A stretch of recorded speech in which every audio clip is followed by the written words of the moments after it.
just received this really cool parcel in the post. What is that thing on top of my camera? So the best settings for macro photography that I use are most of the photographers that take them use. So the reason why you would need the most important thing in macro photography is the other thing that I like to do is just amazing. I can't wait to try this out. Hi everyone, I've just received this really cool parcel in the post. I think it's from Cygnustech, all the way from Australia. I'm just about to open it up and see what's inside.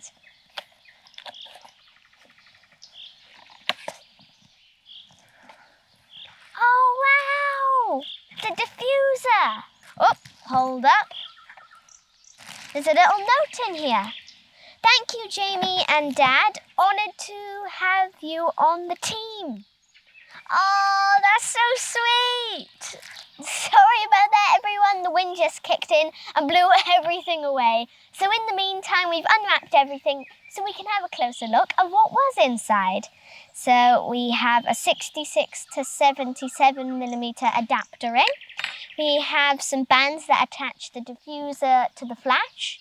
And we have the new and upgraded diffuser that's got thinner diffusing material on the front, which is going to be amazing. I can't wait to try it out.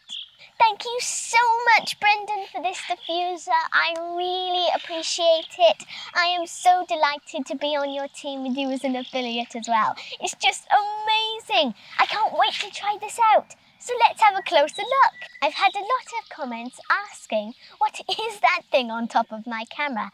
And I'll give you a brief explanation. It is a diffuser, and a diffuser basically diffuses light from a flash to make a more beautiful looking image. If you've seen those really high detailed images of insects, most of the photographers that take them use a flash and a diffuser, and the reason why is because they can be able to control the light that is going onto the insect. If you don't use them, then you're relying on daylight, and if you live in Britain, there's not much daylight at all, so it's always easier to use a flash and a diffuser to get that nice light on the insect. So the reason why you would need a diffuser instead of just using a flash is because you get a very harsh image if you just use a flash.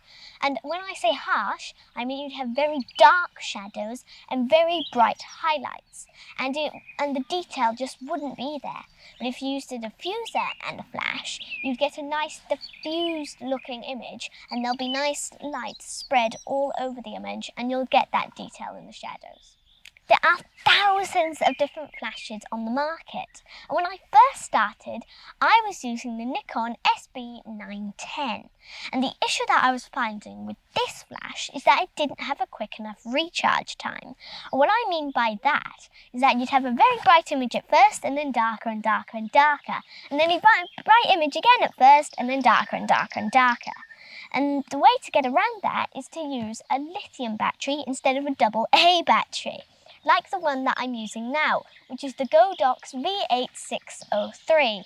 And this one is really useful as well when you're doing stacked images, because you have a consistent amount of light through every image, which is really helpful. Let's have a closer look at the diffuser. So here we have the diffuser. That's a really easy thing to set up. It's usually bent like this, and it's just really easy to set up. All you have to do is clip this to the little magnetic clip here, like so.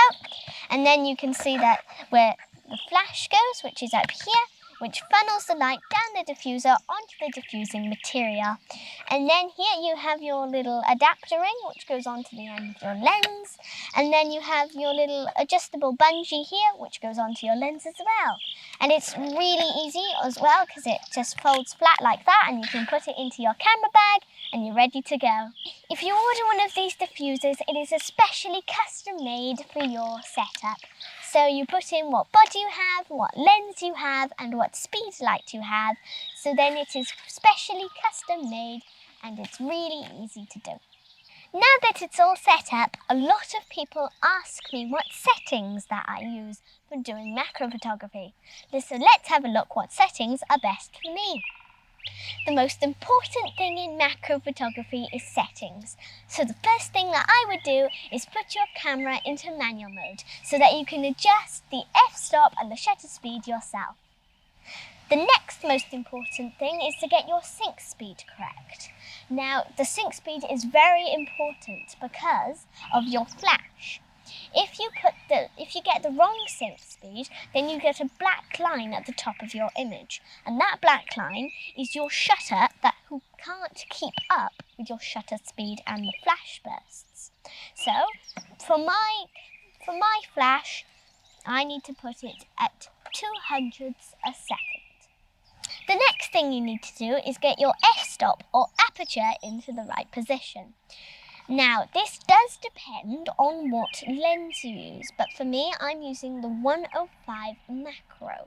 So I'm going to put mine quite high at f11 or f13 to get that nice depth of field. The next thing that you need to do is put your ISO into manual.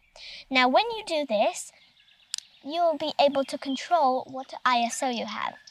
And what you need to put your ISO at is the lowest it can go, and mine is 64. The reason why you need to put your camera to the lowest ISO it can go is so that you can get a nice clean image instead of a grainy image is what you can get when you're in auto. Another thing that I like to do is put my camera into single shutter mode.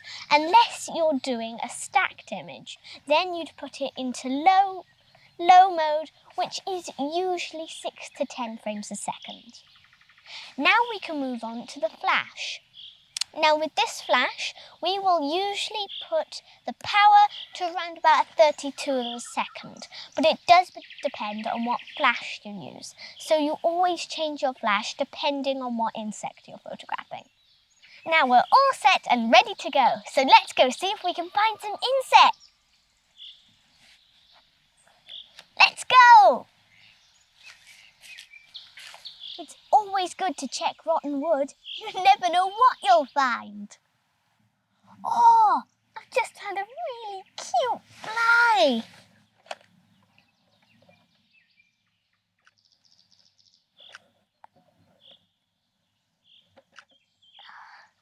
It's a bit difficult because of the wind, but let's see if I've got one.